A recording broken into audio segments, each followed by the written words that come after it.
Mesdames, Messieurs les élus, chers amis, merci à vous tous d'être présents. Au nom de la métropole Rouen-Normandie et de son président Nicolas Mayer-Rossignol, je suis ravi d'être là aujourd'hui avec une grande partie de l'équipe et je tiens à vous remercier parce que ça nous a donné l'occasion de venir à Paris, nous qui venons des régions comme vous tous, et ça nous permet de faire une sortie de groupe qui a été plutôt agréable. Alors, ceux qui n'ont pas encore eu le titre, il faut que vous compreniez déjà qu'il faut être récompensé à plusieurs reprises. On ne m'entend pas depuis tout à l'heure. Je pense que oui. Il faut savoir qu'il faut être récompensé à plusieurs reprises au titre de territoire engagé pour la nature, ce qui a été notre cas. Nous avons été récompensés au moins 3 fois, je crois me souvenir, et encore en particulier cette année. Quant à la candidature en tant que capitale française de la biodiversité, c'était notre 5e candidature, je pense. Donc c'est vraiment un travail de longue haleine. Nous avons fait preuve de perspicacité, d'opiniâtreté, de constance, et c'est à ce sujet que nous avons été récompensés. Et je vais commencer par vous présenter quelques vues de la métropole. C'est le bouton vert, j'imagine ? Le territoire rapidement de la métropole Rouen-Normandie est composé de 71 communes, à peu près 500 000 habitants. Et ce qui est tout à fait particulier, c'est que nous avons dans notre territoire à la fois des communes de 300 habitants et des communes de plus de 100 000. Il y a environ 45 communes qui ont moins de 4 500 habitants, c'est-à-dire que c'est plus de la moitié des 71 communes qui appartiennent au groupe des petites communes. Ce qui est tout à fait particulier, la métropole Normandie, Rouen-Normandie aurait pu s'appeler la métropole Seine-Normande, puisque 45 communes, donc encore une fois les 2/3 des communes sont situées sur les bords de Seine, et les 3/4 de ses habitants aussi. Au bord de Seine, c'est 9 des 10 plus grandes communes et 9 des 10 plus petites communes. Donc c'est vraiment cette scène qui unit notre territoire. Je vous l'ai dit, ça date de 2015, c'est assez classique dans le cadre de la loi MAPTAM. Et puis, il y a un certain nombre de personnes qui sont affectées à ce service environnement et biodiversité. Beaucoup sont présents dans cette salle, bien entendu, dans l'ordre hiérarchique. Mathias Ader, Guillaume Fresnel, on a également Sylvain Vattier qui est présent, et puis à mes côtés, Audrey Blondel et puis Christelle Simon qui vont prendre la parole tout à l'heure. Et puis il y a d'autres services, en particulier on a un service nature en ville. On a constaté que si elle était venue ici, elle aurait fait un certain nombre de constats sur le chemin, sur notre route, entre le moment où nous avons pris notre voiture et nous nous sommes rendus ici. Notre projet s'inscrit vraiment dans le cadre d'une charte, de 2 chartes. La charte forestière de territoire, on en est à la 4e édition.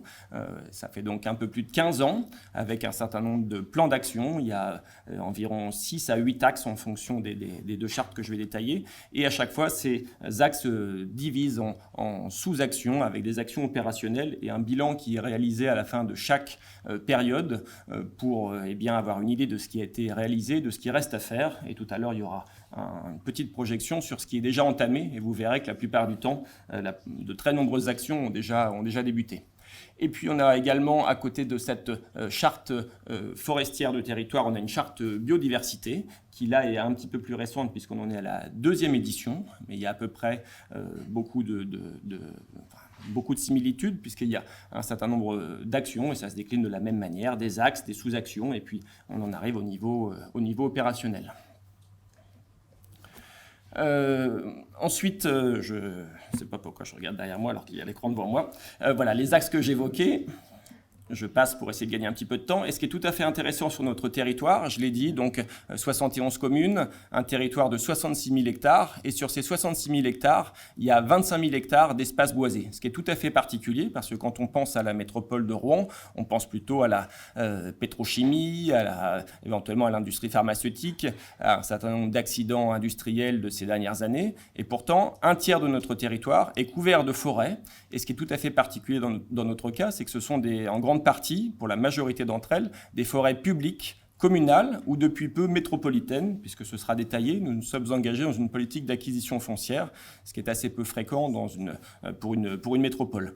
Et parmi ces forêts publiques, eh bien, il y a 3 forêts d'exception qui ont obtenu ce label il y a une dizaine d'années. Et dans ces forêts d'exception, on a un certain nombre de manifestations, et en particulier, on aura la manifestation forêt monumentale, avec des œuvres d'art pour amener la culture au plus près des populations et des communes. Et ces forêts publiques, ces forêts communales, ces forêts métropolitaines, eh bien, ce qui est très intéressant, c'est qu'elles sont toutes accessibles. Enfin, chaque habitant de la métropole est à moins de 10 minutes à pied ou en transport en commun d'une forêt publique, ce qui lui permet de se rendre dans ces lieux qui ne servent pas uniquement à pratiquer des activités sportives. Et c'est à partir de là, très bientôt, que je vais laisser la parole à Christelle et Audrey, même si j'ai encore quelques éléments à présenter. Vous voyez une illustration justement de la forêt monumentale 1, plus de 200 000 visiteurs qui sont arrivés. On aura forêt monumentale 2 qui va abriter dans peu de temps, et puis un certain nombre de colloques de territoire sur les forêts. Et bien entendu, il nous faut à ce sujet citer l'ONF qui nous accompagne grandement, qui est l'un de nos partenaires privilégiés sur le sujet. Cette charte forestière de territoire qui est en cours, ce n'est pas fréquent, puisque dans notre instance délibérante, il y a beaucoup de débats et je m'en réjouis. Et là, cela fait partie des délibérations qui ont été approuvées à l'unanimité. La totalité des communes et de nos partenaires ont validé l'adhésion à cette charte forestière de territoire. Tous les axes que j'évoquais tout à l'heure, donc plus c'est foncé, moins c'est avancé, mais globalement vous constatez que la très grande majorité des actions ont été entamées et sont déjà bien avancées pour la majorité d'entre elles. Et encore moins Christelle ou non, c'est vous. Voilà. Et je cède maintenant la parole à Christelle, tout va bien se passer, Christelle, ne vous inquiétez pas. Merci beaucoup. Du coup, l'idée, c'était de vous présenter un peu les actions qui ont fait l'objet de notre candidature à Capitale Biodiversité 2023. C'est des actions qui viennent des différents programmes d'action de la Charte forestière. Donc là, on en avait ramené quelques-unes. Il y en avait à prendre à l'extérieur, mais je pense qu'il n'y en a plus. Enfin, quand on est rentré, il n'y en avait plus. Mais voilà, si certains d'entre vous sont intéressés, on peut les envoyer en PDF. Donc là, c'était en lien avec la planification en faveur de la biodiversité. Donc la charte en elle-même est un élément de planification, parce que vous voyez que ça fait effectivement une vingtaine d'années maintenant qu'on a un document de planification sur les forêts, du fait des particularités du territoire que Hugo a évoqué avec vous, un tiers du territoire forestier. Du coup, c'est une politique qui est déjà très ancienne. Effectivement, la particularité, la nouveauté de ce dernier plan d'action, c'est qu'on entre dans de l'acquisition foncière. Alors, on n'achète pas pour acheter, on achète dans un objectif de 100% de gestion durable sur notre territoire. Donc évidemment, toutes les forêts publiques domaniales ou même la plupart des forêts communales ont des documents de gestion durable, mais on a encore pas mal de petits espaces privés qui n'en ont pas. Voilà, notre objectif, c'est d'arriver à ce 100%. Donc on achète par opportunité. L'idée, c'est pas non plus d'aller contre la volonté des gens, mais quand il y a une opportunité d'acheter une forêt privée qui n'a pas de document de gestion durable et donc pour lequel on peut, nous, en demander un avec le régime forestier, ou une forêt privée qui serait attenante à une forêt communale et pour lequel on pourrait travailler en concertation sur les travaux à venir. Voilà, nous, on propose l'acquisition. Donc vous voyez, le petit graphique montre l'évolution de nos surfaces en site propriété métropole. Donc 2007, c'est l'histoire. C'était pas une acquisition de forêt, mais d'un château en fait qui a sa propre forêt attenante. Et donc voilà, c'est l'histoire. Mais depuis, on voit qu'on est devenu actif et on a aujourd'hui près de 200 hectares qui nous appartiennent. Alors notre idée évidemment dès qu'on achète, c'est de demander à bénéficier du régime forestier.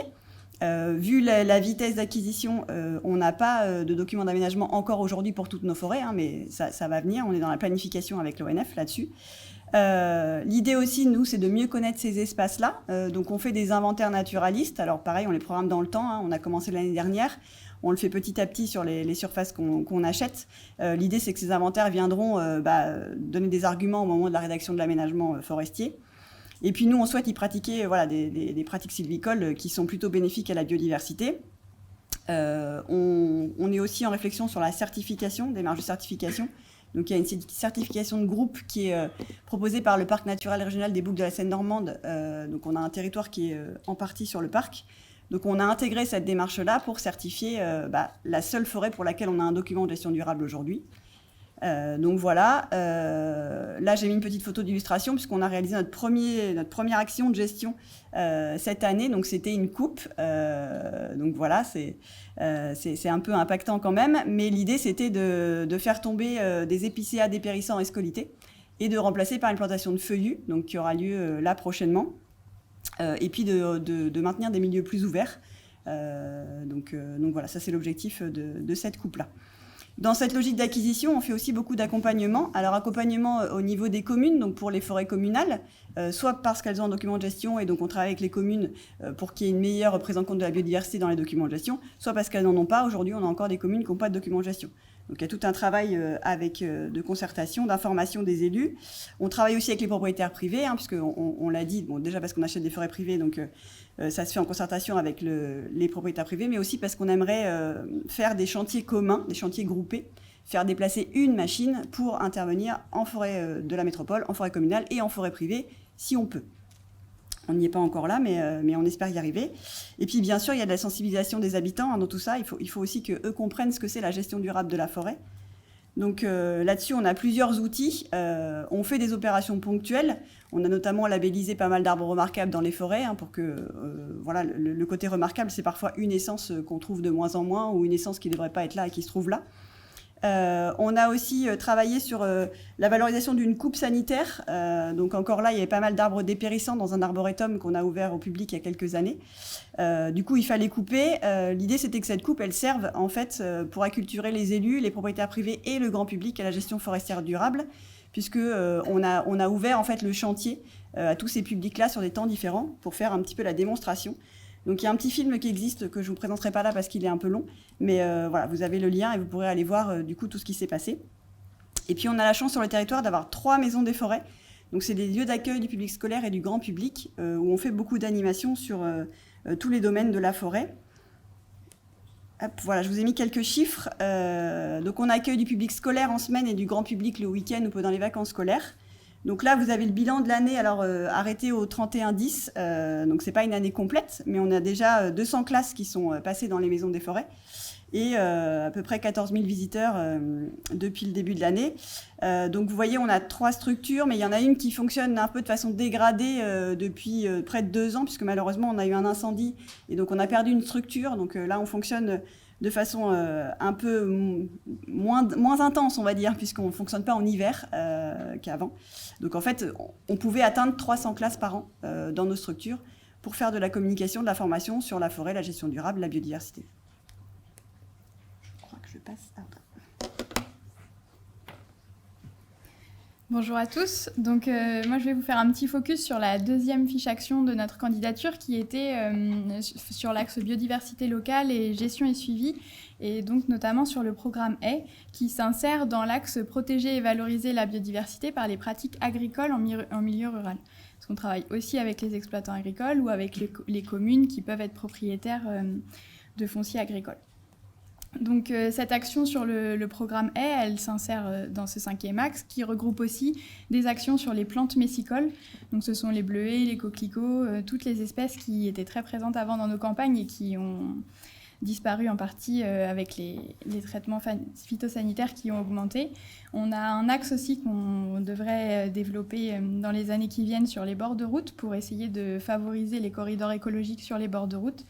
Et puis la dernière action de cet axe, c'est un travail un peu partenarial avec les exploitants pour les accompagner vers des pratiques vertueuses en faveur de la biodiversité et essayer de diffuser les bonnes pratiques d'exploitant en exploitant. Quand on en a un qui est exemplaire sur un sujet, on va essayer de le faire parler à d'autres exploitants pour pouvoir un petit peu diffuser les bonnes pratiques. Donc là, on vous fait un focus sur le programme Haies. Donc un petit rappel du bénéfice que les haies peuvent avoir, notamment en matière de qualité paysagère. par rapport à l'aspect bocagé du territoire. Donc il faut savoir que, comme le présentait Hugo tout à l'heure, on a la chance d'avoir la Seine et la vallée de Seine qui occupent une grande partie de notre territoire. Donc ces 45 communes qui sont le long de la Seine ont un maillage bocager assez dense. Par contre, on a aussi des communes qui sont des communes avec un paysage très ouvert, plutôt des grandes plaines agricoles. Et sur ces terrains-là, avec les remembrements agricoles, on a assisté à un déclin du linéaire de haies, à des arrachages massifs pour les remembrements, qui ont fait qu'on a perdu cette qualité paysagère de maillage bocager sur certaines parties de notre territoire, et on essaye du coup de le reconstituer. Donc l'aspect paysage, l'aspect continuité écologique aussi, puisque les haies sont des éléments très importants pour faire des corridors écologiques entre plusieurs réservoirs, donc des réservoirs boisés, mais aussi des réservoirs humides, puisque ça peut être des corridors pour des amphibiens ou des choses comme ça. Les haies permettent aussi de lutter contre le ruissellement et l'érosion, en ralentissant l'eau, tout simplement, quand il y a des épisodes pluvieux assez intenses. Et puis, ça permet de protéger la ressource en eau, en filtrant, en épurant un petit peu les eaux de surface.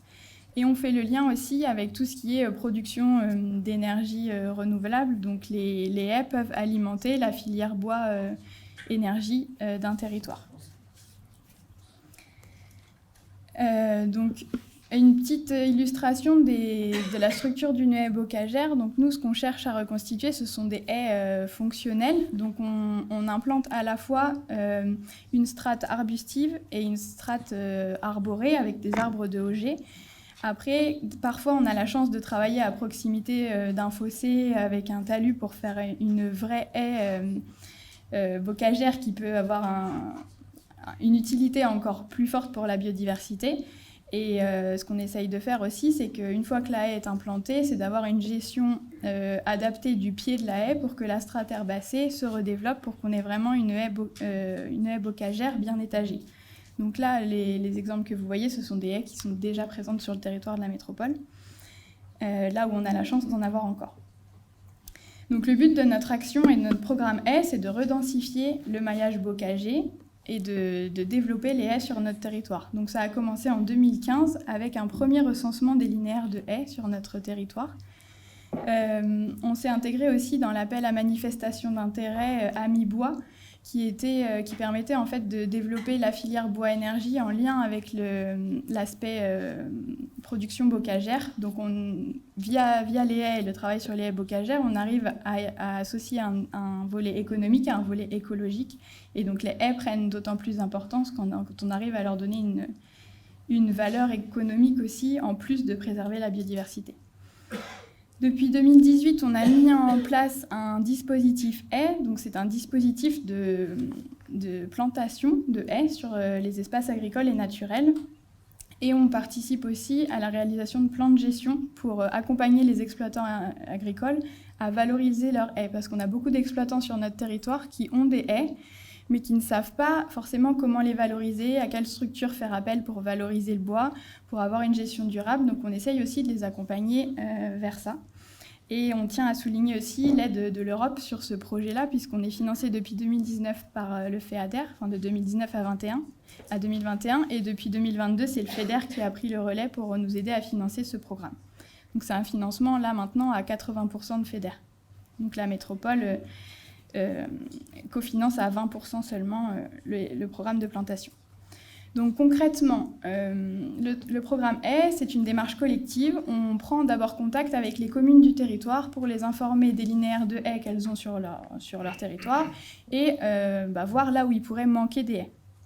Donc on travaille avec la commune, avec les exploitants agricoles et avec des propriétaires privés qui peuvent être propriétaires de zones naturelles et agricoles uniquement. En fait, on ne travaille pas sur des zones à urbaniser forcément puisqu'on ne pourrait pas garantir la pérennité des haies. Et en zone urbaine, ce sont des haies différentes qui ne sont pas des haies bocagères et donc on travaille uniquement sur les zones N et A. Donc la métropole est maître d'ouvrage des travaux. Donc on travaille par convention avec le propriétaire, que ce soit la commune, l'exploitant agricole ou un propriétaire privé. Ce sont des conventions qui durent à minima 12 ans.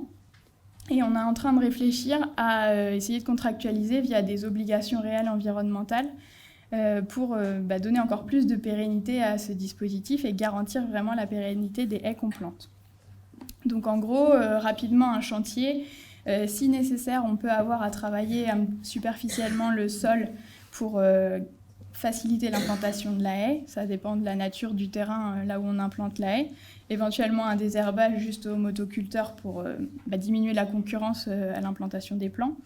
On plante des plants qui font 60 à 80 cm de haut et en fonction des contextes, donc en gros selon si la haie qu'on plante est près d'un grand massif forestier où on a des cervidés ou pas, on met des protections soit anti-rongeurs, soit anti-cervidés. Et on paille les pieds de haie pour essayer de diminuer la concurrence végétale et aussi limiter les sécheresses pour les plants, puisque les étés qu'on a connus ces dernières années ont été un petit peu problématiques pour l'implantation des haies. Donc deux petits exemples de haies qu'on a plantées. Donc vous voyez, c'est dans des paysages qui sont quand même assez ouverts et on essaye de resserrer un petit peu le maillage forestier sur les communes où on a planté. Quelques petits chiffres. Donc, depuis 2019, on a réalisé 22 chantiers de plantation sur 15 communes. Donc, Hugo vous disait tout à l'heure qu'on avait 71 communes sur le territoire. On a réussi à planter sur 15 d'entre elles, sachant que certaines communes ont du coup accueilli plusieurs projets de plantation. Et au total, depuis 2019, on a réalisé 11 km de haies supplémentaires sur le territoire. Et donc vous voyez les deux couleurs sur les histogrammes, des collectivités ou des propriétaires privés agricoles ont pu être bénéficiaires de ces travaux. Mince. Et pour finir, du coup, cette année, on a fait un travail un petit peu plus poussé sur les haies que les autres années, parce qu'on a eu la chance d'accueillir en lien avec l'Université de Rouen une stagiaire qui a travaillé sur la thématique des haies. Et qui a réalisé en partie la mise à jour de la cartographie, la première qu'on avait faite en 2015. Le but, c'était d'améliorer la connaissance fine de la trame bocagère sur le territoire de la métropole et également d'alimenter la révision du PLU qui s'engage pour les éléments du paysage, donc en lien avec l'article L151-23 du Code de l'urbanisme.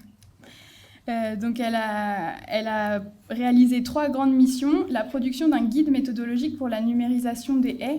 Donc ça, c'est un petit document qui permet d'expliquer ce qu'on considère comme une haie. Parce que quand on regarde la vue aérienne d'une commune, on voit des linéaires, on voit des arbres isolés.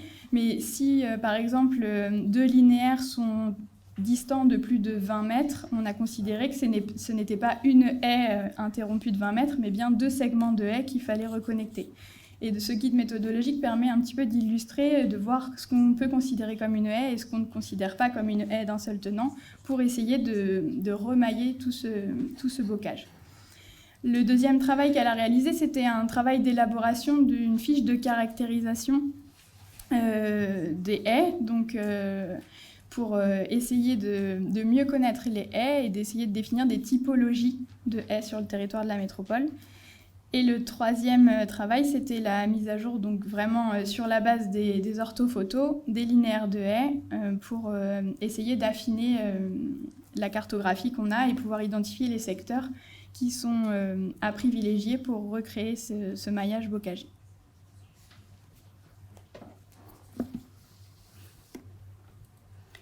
Du coup, la troisième action qu'on voulait vous présenter, c'était forêt monumentale. Donc, on en a un tout petit peu parlé tout à l'heure. L'idée, c'est d'avoir des œuvres d'art exposées dans la forêt, donc sur un parcours qui est ouvert 24 heures sur 24, 7 jours sur 7. Donc, des œuvres monumentales. On a une première édition qui s'est tenue entre septembre 2019 et septembre 2021 dans une de nos forêts domaniales, donc en partenariat avec l'ONF, toujours dans le cadre du label Forêt d'exception qu'on a évoqué aussi tout à l'heure. L'idée, c'est de faire découvrir ou redécouvrir aux habitants les forêts du territoire et aussi de véhiculer un message de protection de l'environnement par rapport aux œuvres, par rapport à l'endroit où elles sont installées, par rapport au message que les artistes en fait, ont voulu indiquer derrière leur projet. Donc, c'est un projet international puisque l'appel à candidature est ouvert à l'international. On a eu sur la première édition 400 projets de 28 pays différents. Donc, il y avait 13 œuvres éphémères qui avaient été créées sur un parcours de 4 km et une 14e œuvre qui avait été un travail avec des écoles du territoire.